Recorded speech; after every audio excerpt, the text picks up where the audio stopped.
Peri engineering, arts and science, pharmacy, nursing மற்றும் physiotherapy கல்லூரிகள் சென்னை இந்தியாவில் சிறந்த உள்கட்டமைப்பு கொண்ட கல்லூரிகளில் ஒன்று. 100% வேலை வாய்ப்பினை உறுதி செய்யும் சாதனை.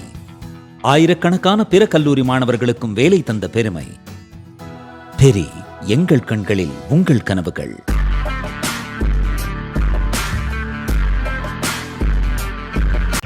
வணக்கம், ஜெயஹிந்த்.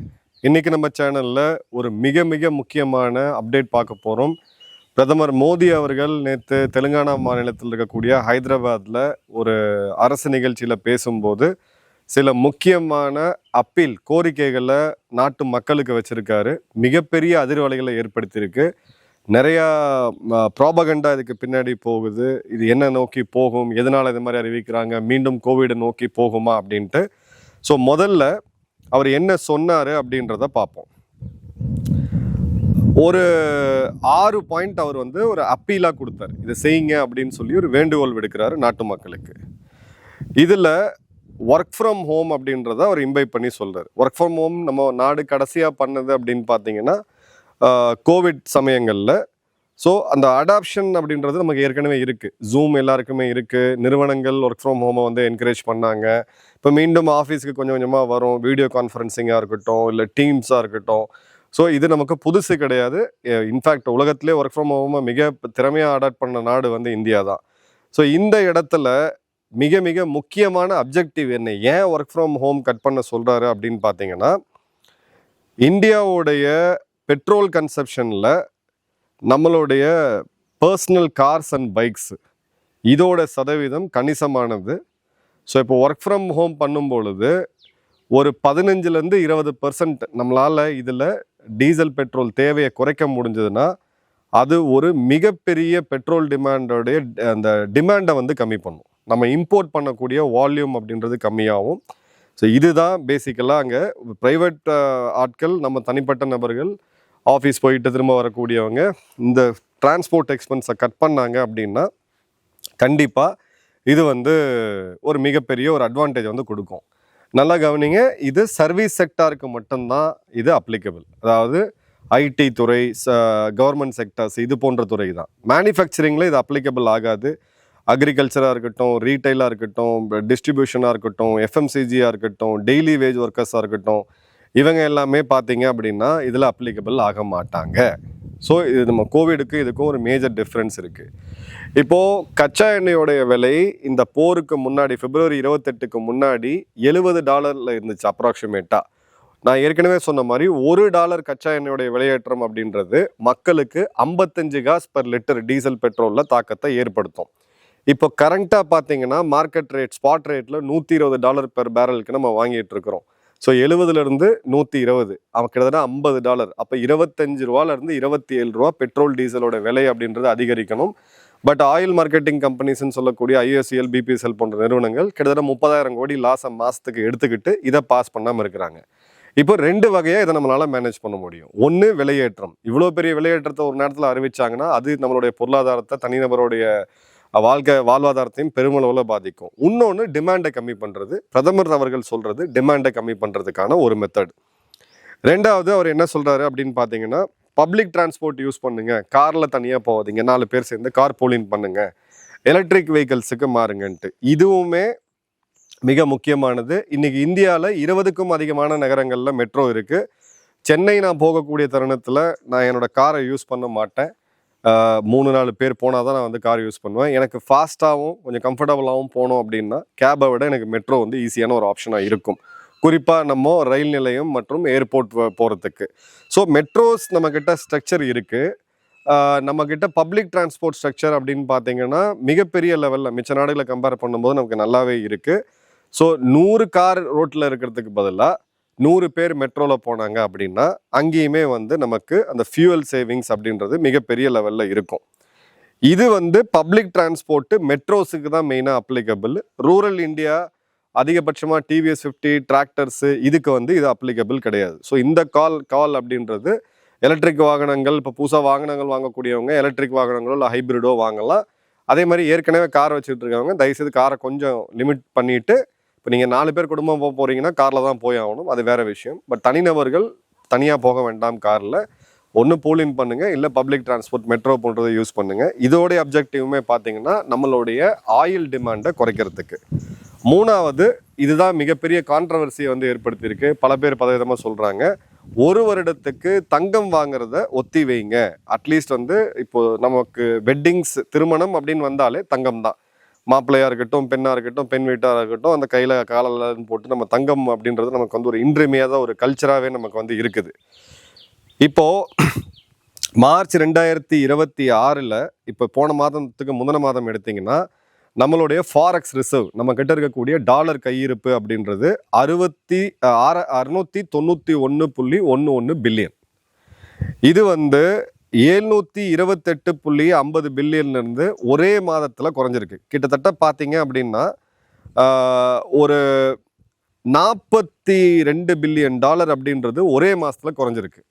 ஸோ ஒரு உச்சபட்சமான அந்நிய செலாவணி கையிருப்பு அப்படின்றது 778 பில்லியன் நம்ம டாலர் கையிருப்பு.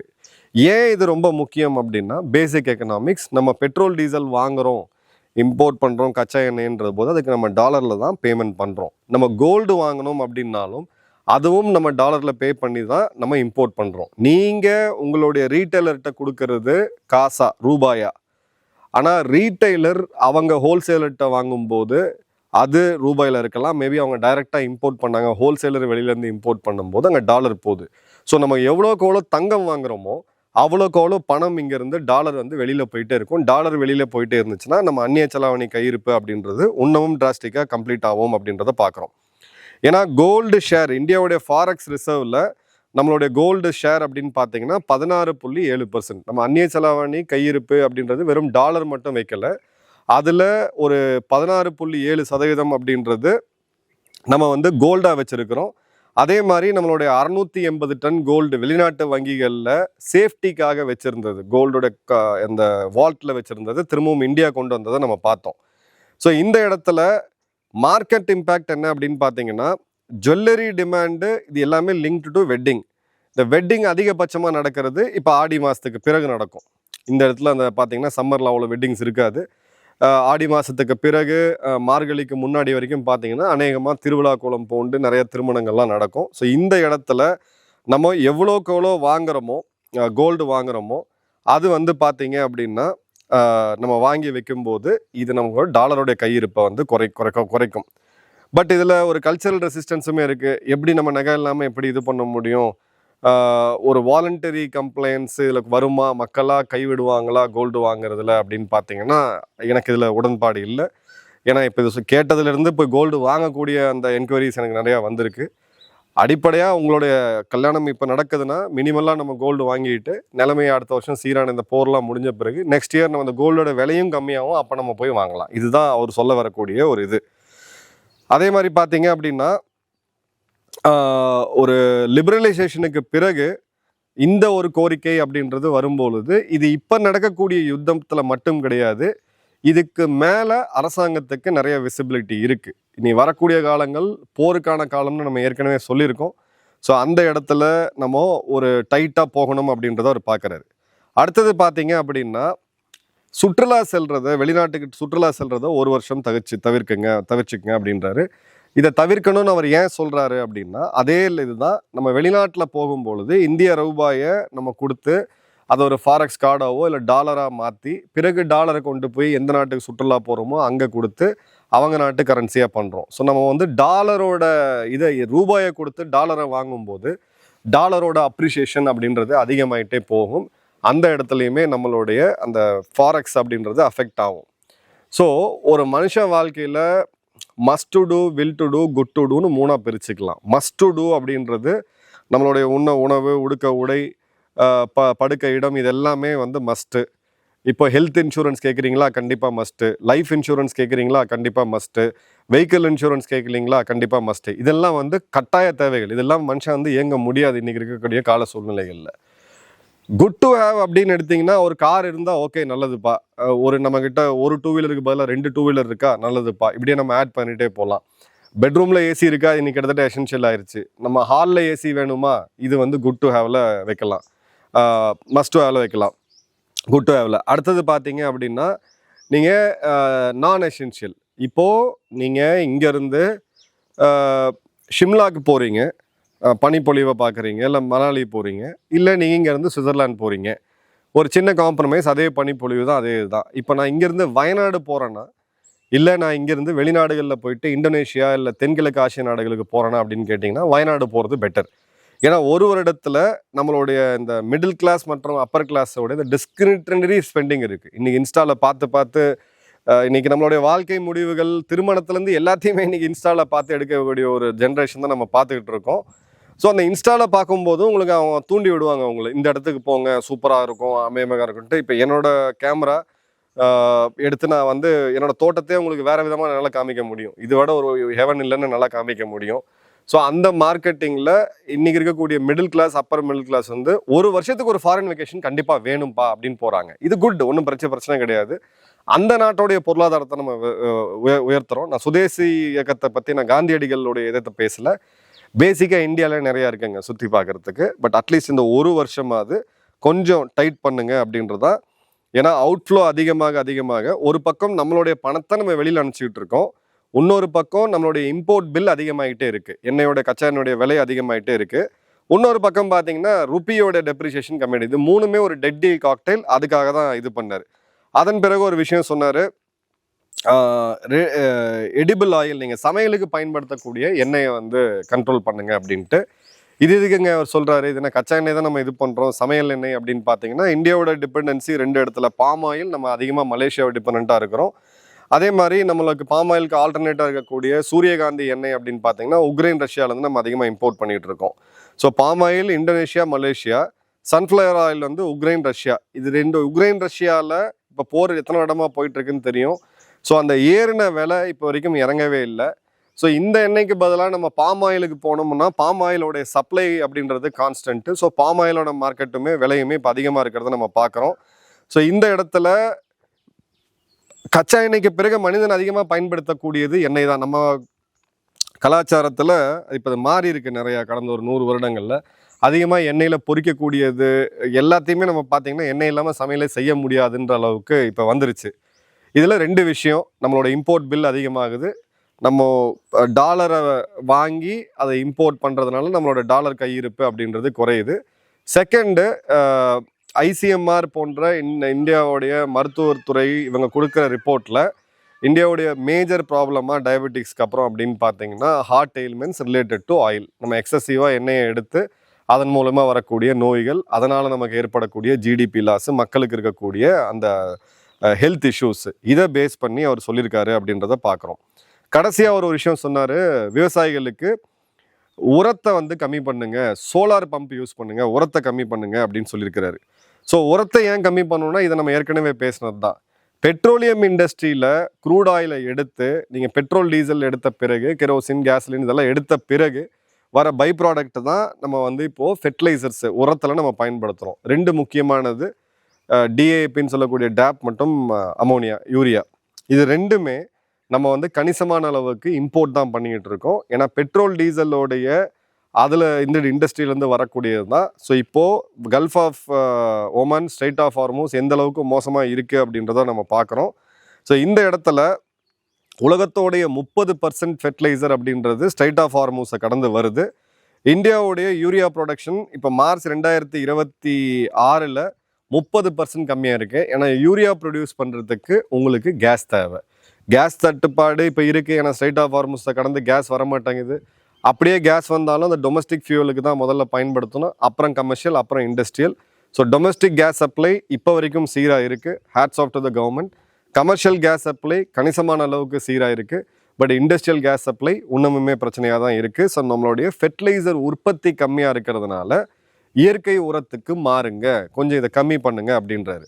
இப்போ ஆக்சுவலாக பார்த்தீங்கன்னா நம்மளுடைய காரிஃப் சீசன், ராபி 2 சீசன்லேயுமே நெல் விவசாயம் பண்ணுறவங்களுக்கு தெரியும், யூரியாவை தூவிட்டு வருவாங்க. இப்போது டைல்யூட்டபிள் யூரியா வந்துருச்சு, நானோ யூரியாவும் வந்துருச்சு. நீங்கள் அவ்வளோ கேஜி வாங்கி தூவி விடணும்னு அவசியம் இல்லை. அதில் கவர்மெண்ட்டுக்கு 2 பிரச்சனை இருக்குது. ஒன்று, நம்ம இம்போர்ட் பண்ணுற ஷார்ட்டேஜ் இப்போ இருக்குது, விலையேற்றம் ரொம்ப அதிகமாக இருக்குது. 2வது, அந்த அதிக விலைக்கு வாங்கி கம்மியான விலைக்கு நம்ம விவசாயிகளுக்கு கொடுத்துக்கிட்டு இருக்கோம். ஏன்னா விவசாயத்தில் உரமானியம் அப்படின்றது ரொம்ப ரொம்ப முக்கியம். இது வரைக்கும் அது கண்டினியூ ஆகிட்டு இருக்குது. அப்போது நம்மளுடைய பட்ஜெட்டும் ஸ்ட்ரெயின் ஆகுது, அதே மாதிரி நம்மளுடைய இம்போர்ட் பில்லும் வந்து பார்த்தீங்கன்னா மிகப்பெரிய லெவலில் பாதிக்குது. நம்ம அந்நிய செலாவணி கையிருப்புன்னு சொல்லக்கூடிய ஃபாரெக்ஸ் ரிசர்வ் இன்னும் ஃபர்தராக கம்மியாகுது. ஸோ இந்த வகையில் இயற்கை விவசாயத்தையும் இயற்கை உரங்களையும் செயற்கை உரங்களையும் நம்ம மாற்றி போட்டோம், நானோ யூரியாவுக்கு போகிறோம், லிக்விட் யூரியாவுக்கு போகிறோம், தண்ணீரில் கலந்து கொடுக்குறோம் அப்படின்ற போது இந்த இடத்துல ஒரு மிகப்பெரிய ஒரு சேவிங்ஸ் வந்து நமக்கு இருக்குது. ஸோ 50% கட்டு அப்படின்றது இதை கரெக்டாக சயின்டிஃபிக்காக மேனேஜ் பண்ணணும்.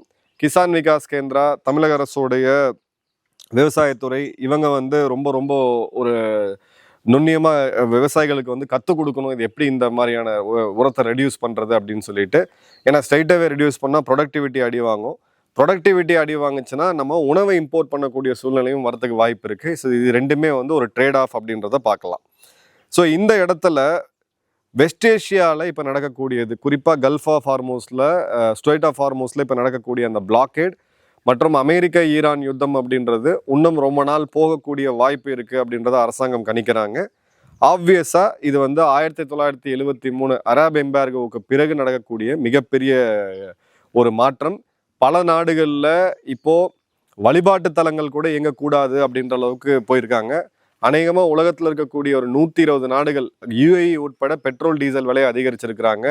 மலேசியா, தென்கொரியா, சைனா, அமெரிக்கா, பிரேசில் எல்லா நாடுகளுமே $4 gallon per dollar, $4 per gallon. இப்போ தான் இது அமெரிக்காவோட ஃபியூல். இது இந்தியா இது வரைக்கும் ஃபியூல் அதிகரிக்கலை. ஸோ ஃபியூல் அதிகரிக்கலாமா இல்லை டிமாண்டை கம்மி பண்ணலாமா, இதுதான் ட்ரேட் ஆஃப். அவர் டிமாண்டை கம்மி பண்ணணும் அப்படின்னு சொல்லி ட்ரை பண்ணுறாரு. அதே மாதிரி பார்த்தீங்க அப்படின்னா நம்மளுக்கு ஒரு மிலிட்ரி ஸ்ட்ராட்டஜியும் இருக்குது, இது ஒரு எக்கனாமிக் வார்ஃபேராகவும் இருக்குது. இது ரெண்டுத்தையும் நம்ம பார்த்துக்கணும். நான் அலைன்டு ஆயில் இம்போர்ட்டிங் நேஷன்ஸ்ன்னு சொல்லக்கூடிய இந்த நாடுகளோட இதை பார்க்கும் பொழுது நமக்கு பெருமளவுக்கு ஒரு தாக்கத்தை ஏற்படுத்துது. இப்போ உதாரணத்துக்கு சோலார் பம்பு, நம்ம சாதாரணமாக போடக்கூடிய விவசாய பம்புக்கு வந்து நம்ம ஜென்ரலாக பார்த்தீங்கன்னா அது இலவச மின்சாரத்தில் வரும், சப்சிடைஸ்டாக கவர்மெண்ட் கொடுப்பாங்க. அதை நைட்டு நம்ம ஓட்டுவோம், தண்ணீருக்காக நைட்டு நம்ம ஓட்டுவோம். என் தோட்டத்துலேயே ஒரு 3 குளம் வெட்டி இருக்குது, அந்த குளத்தில் நம்ம வச்சு அதை பிறகு நாங்கள் பாசனத்துக்கு எடுத்துகிட்டு போவோம். இப்போது சோலார் போட்டோம் அப்படின்னா அந்த சோலார் எனர்ஜி வந்து டேல நமக்கு கிடைக்குது. ஸோ டேல நம்ம வந்து தண்ணீரை வெளியேற்றிட்டு நமக்கு தேவையான விவசாய தேவையான இதை பயன்படுத்தும் போது மின்சார தேவை அப்படின்றது இப்போ சோலார் அப்படின்றது நமக்கு ஃப்ரீ, அதாவது அந்த எனர்ஜி சோர்ஸ் நமக்கு வந்து ஃப்ரீ. சோலாருக்கு நம்ம பண்ணணும். சோலார் பம்ப் செட்டுக்கு மத்திய அரசாங்கம் மாநில அரசாங்கம் சேர்த்து மானியமும் கொடுக்குறாங்க. ஸோ இந்த வந்து இன்னும் ஃபர்தராக எக்ஸிக்யூட் பண்ணணும் அப்படின்றத நம்ம பார்க்கணும். அதே மாதிரி பார்த்தீங்க அப்படின்னா நமக்கு மேக்ரோ எக்கனாமிக்கலாக 2 முக்கியமான அடி இப்போ விழுந்திருக்குது. ட்வின் டெஃபிஷியட் ரிஸ்க்னு சொல்லுவோம். ஒன்று கரண்ட் அக்கௌண்ட் டெஃபிஷியட். இது வந்து பார்த்தீங்கன்னா நம்மளுடைய கச்சா எண்ணெயோட டிமாண்ட் அதே அளவுக்கு இருக்குது, ஆனால் இம்போர்ட் பண்ணக்கூடிய காஸ்ட் வந்து ஒரு பேரலுக்கும் கிட்டத்தட்ட $50 அதிகரிச்சிருக்குது. ரெண்டாவது பார்த்தீங்கன்னா ஃபிஸ்கல் டெஃபிஷியட். ஏன்னா இப்போது விலையை சீராக வைக்கிறதுக்கு அரசாங்கம் வந்து அந்த எக்ஸைஸ் டியூட்டியை கம்மி பண்ணுறாங்க. ஸோ அரசுக்கு வரக்கூடிய வருமானமும் கம்மியாகுது, நம்மளுடைய கரண்ட் அக்கௌண்ட் டெஃபிஷியட்டும் அதிகமாக போகுது அப்படின்றத பார்க்குறோம். ஸோ இந்த இடத்துல $10 ரைஸ் ஆகும்போது நமக்கு இருக்கக்கூடிய இம்பேக்ட் வந்து கிட்டத்தட்ட 15,000 கோடி. $10 இருக்கிற இம்பேக்ட் அப்படின்றது 15,000 இதுன்றது இப்போ கிட்டத்தட்ட இப்போ இருக்கக்கூடிய கரண்ட் இம்பேக்ட் அப்படின்னு பார்த்தீங்கன்னா 8 லட்சம் கோடி கிட்ட வருது. இதுதான் இப்போ இருக்கக்கூடிய மேஜர் இம்பேக்ட். $80 பில்லியன் அளவுக்கு வருது, ஒரு 7லேருந்து 8 லட்சம் கோடி கிட்ட வருது இது. ஸோ இதை வந்து நம்ம ஃபாரெக்ஸ் ரிசர்வ் இப்போ 728 பில்லியன்லேருந்து நம்மளுடைய டாலர் கையிருப்பு அப்படின்றது குறைஞ்சு 691 இருக்குது. இது வந்து நம்மளுடைய 11 மாதம் டு 12 மாதம் நம்ம இம்போர்ட்டை மேனேஜ் பண்ண முடியும். இப்போ பாகிஸ்தான்லாம் பார்த்தீங்க அப்படின்னா அவங்க வந்து திவால் ஆகிட்டாங்க, பல நாடுகள் வந்து திவால் ஆகிட்டாங்க. நம்ம வந்து ஒரு 11 மாதத்துக்கு கம்ஃபர்டபுளாக இருக்கும். ஸோ நமக்கு இப்போ இந்தியாவுடைய ரூபாய்க்கு என்ன ப்ரெஷர் அப்படின்னு பார்த்தீங்கன்னா ஹையர் இம்போர்ட் காஸ்ட் அதிகமாக இருக்குது. இம்போர்ட் காஸ்ட் அதிகமானால டாலரோட டிமாண்ட் அதிகமாகுது. டாலரோட டிமாண்ட் அதிகமாகும் போது ருப்பி வந்து கீழே சரியுது. ஸோ இது ஏற்றுமதியாளர்களுக்கு ஒரு வகையில் நல்லது அப்படின்னு பார்த்தா கூட நம்ம கணிசமான அளவுக்கு இன்னும் இறக்குமதியும் நம்ம பண்ணிக்கிட்டு இருக்கோம். ஸோ இந்த வகையில் ஹோல்சேல் இன்ஃப்ளேஷன் இது எல்லாமே கரெக்டாக இருக்குது.